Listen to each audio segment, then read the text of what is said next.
So I mean, like we're here in the mountain, Mount Zion, and it's a wonderful experience because you just get that time that you don't get. Do you hear that? The sound of birds. There is no hip hop music. There is no kwaito music and jazz and noises from the shebeens. Just quietness. I think the frequency of God is very, very strong here. Away from that nonsense in the townships. You know, we are bombarded with nonsense in our townships.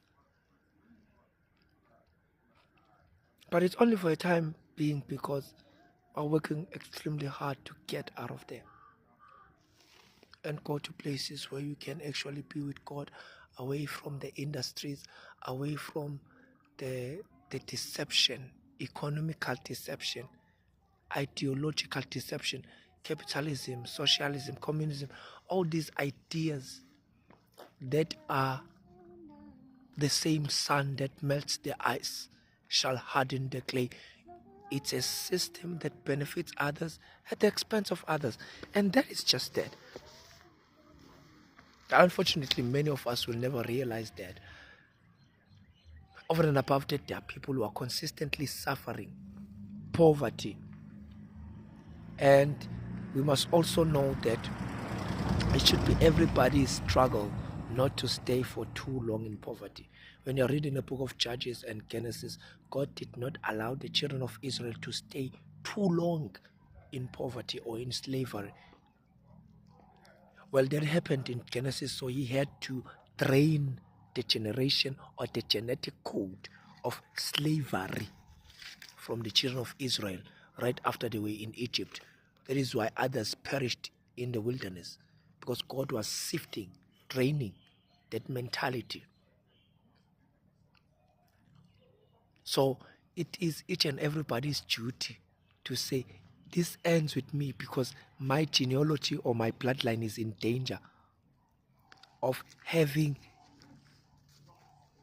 an altered DNA code that is impacted or embedded with poverty. Because you need to understand that the DNA, the deoxyribonucleic acid, has got a mind of its own. And if that mind is infected or indoctrinated with poverty, low self-esteem, disgusting things that come from human inequality, that can be transferred from generation to generation. That is why it's so easy for other people to just come and be amongst you and rule and govern you, just like that. And you don't see any problem with that. Even if they did that not on righteous terms, but on disturbing and unfair terms that are ungodly. So teaching you to disrespect yourself, to look down on yourself, to hate yourself. So all these things are things that come from what we are told about in Ephesians chapter 6 verse 10. We are not fighting against flesh and blood. They are systems, rulers, principalities, powers, organizers. These things are not only spiritual beings or spiritual situations or statuses or systems or state of being, because these things are spiritual, but they are also manifesting themselves through physical entities, through physical ideas, through physical principles, through physical practices, through physical deep networks. This is why there's something wrong that is continuing for centuries, but nobody seems to be catching it. Where did it start? How did it go? How is it self-perpetuating? Nobody, because these things are well knitted and well organized in the spiritual realm, and they manifest themselves in the physical. Because whatsoever that you see in the physical, it started in the spiritual. The spirit man influenced the mind, and then the mind said, we want to draw a house plan, and then the mind manifested that house plan through paper, And then the house plan through paper was manifested by builders in the physical, but it all started in the spirit. Is your spirit well? That is why all these people who are achieving great things, they travel, they hike, they invest more in their personal development, spiritual development. These are the things that I'm doing right now. Personal mastery, personal development, maturity. I want to mature as a Christian. I want to be a mature Christian. And I'm aiming to doing that. I deal with my heart. The things that have happened to me, I want to develop. I want to become a better human being. I don't have time to be quarreling. I don't have time to be hurting other people. That is why I'm working hard. I'm doing everything. You know, like these people that are starting their own cities. Because for so long they have been blamed. Hey, you are like this because so and so. You took so and so from so and so. Okay, they say, okay, we're going to go and start afresh from scratch. But there are many other things that are questionable about that. But this is what I'm trying to convey, that everything that is in the physical started in the spiritual.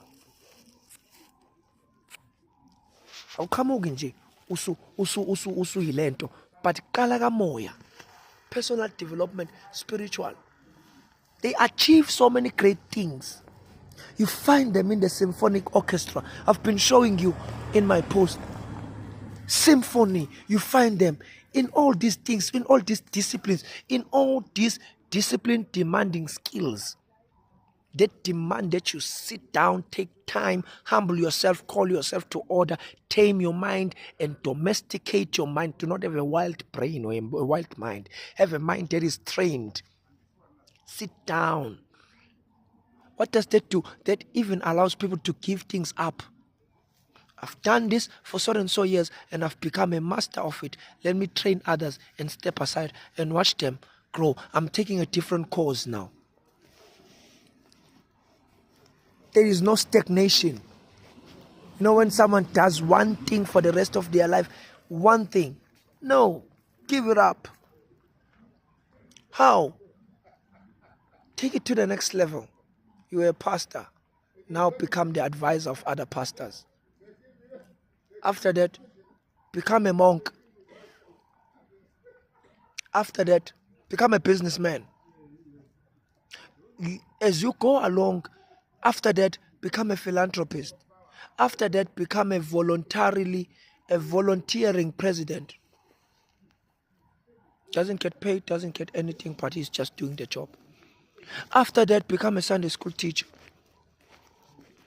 It's all within your craft. You are still doing the same thing. It's just that you are developing to the next level, to the next level. That is how things are supposed to be.